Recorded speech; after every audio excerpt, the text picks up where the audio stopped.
नमस्कार साथियों, मैं दीपक सर परफेक्ट स्टडी जोन के यूट्यूब चैनल में आप सभी का स्वागत करता हूं। आज हम पढ़ेंगे प्रश्नावली 14.1 का प्रश्न क्रमांक 8वां। किसी कक्षा अध्यापिका ने पूरे सत्र के लिए अपनी कक्षा के 40 विद्यार्थियों की अनुपस्थिति निम्नलिखित रूप में रिकॉर्ड की।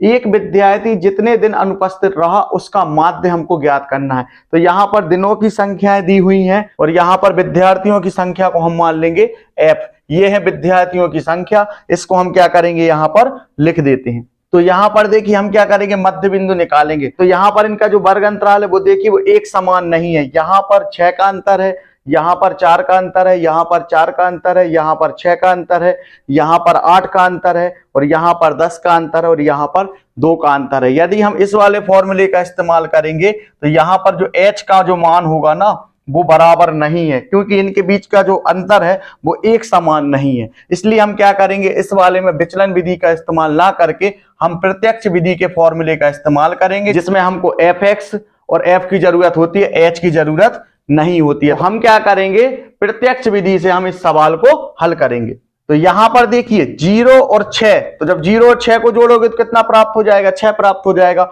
और 6 का आधा क्या हो जाएगा, 3। यहां पर 6 और 10 को जोड़ेंगे तो कितना होगा, 16 और 16 का आधा क्या होता है, 8। इसके बाद देखिए 10 और 14 को जोड़ोगे तो कितना होगा, 24 और 24 का आधा क्या होता है, 12। इसी तरीके से 14 और 20 को जोड़ोगे तो 34 प्राप्त होगा और 34 का आधा होगा 17।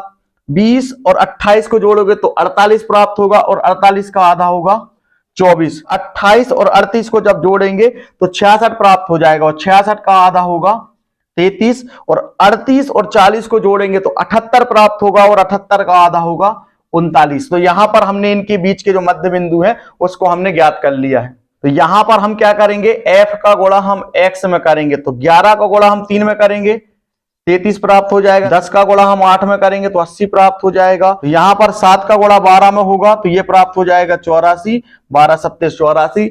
यहां पर इनका जब आपस में गुणा होगा तो 17 चौके हो जाएगा 68। यहां से 24 चौके हो जाएंगे 96, 33 दिया हो जाएगा 99 और 39 से कम हो जाएगा 39। f और x का जब हमने गुणा किया तो हमको ये वाली वैल्यू जो है वो प्राप्त हो गई। तो इसके बाद हम क्या करेंगे, यहां पर सिग्मा f बराबर इन सभी को जब हम आपस में जोड़ेंगे तो हमको कितना प्राप्त हो जाएगा, 40, क्योंकि यहां पर दिया हुआ है 40। जब हम इनको आपस में जोड़ेंगे तो यहां पर प्राप्त हो जाएगा 40 और जब हम सिग्मा एफ एक्स को जोड़ेंगे, मतलब इन सभी को जब हम जोड़ेंगे तो हमको प्राप्त हो जाएगा 499। तो यहां पर हमने सिग्मा एफ एक्स और सिग्मा एफ दोनों हमको प्राप्त है। तो हम क्या करेंगे, यहां से अब प्रत्यक्ष विधि से हम इसको हल करेंगे। तो यहां से लिखेंगे हम प्रत्यक्ष विधि से, और प्रत्यक्ष विधि का फॉर्मूला क्या होता है, और ये होता है प्रत्यक्ष विधि का फॉर्मूला। तो यहां से सिग्मा एफ एक्स का मान है 499 और यहां पर सिग्मा एफ का मान जो है वो है 40।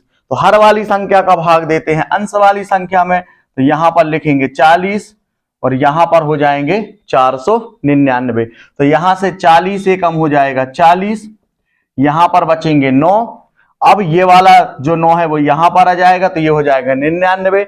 40 का डबल होता है 80, यहां पर बचेंगे 19। इसके बाद 40 की टेबल में 19 नहीं आता है तो भाग नहीं जा रहा है, इसीलिए यहां पर लिखेंगे 0 और यहां पर आ जाएगा दशमलव। इसके बाद 4 चौके होता है 16, यानी 40 का गुणा जब हम 4 में करेंगे तो हमको 160 प्राप्त हो जाएगा। तो यहां पर आ जाएगा 4।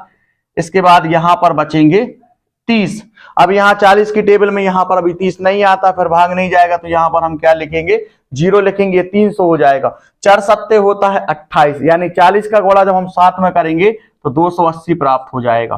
तो यहां पर जब हम इसको घटाएंगे तो यहां पर 20 प्राप्त हो जाएगा। तो यहां पर हम लिखेंगे 7। इसके बाद अभी 40 की टेबल में 20 नहीं आता है, फिर यहां पर भाग नहीं जा रहा है तो यहां पर हम लिखेंगे 0 और 4 पंचे हो जाएगा 20, यानी 40 का गुणा जब हम 5 में करेंगे तो हमको प्राप्त हो जाएगा 200। तो यहां पर ये वाली संख्या जो है वो आपस में कट जाएंगे। तो यहां पर हमको प्राप्त हो जाएगा 12.475।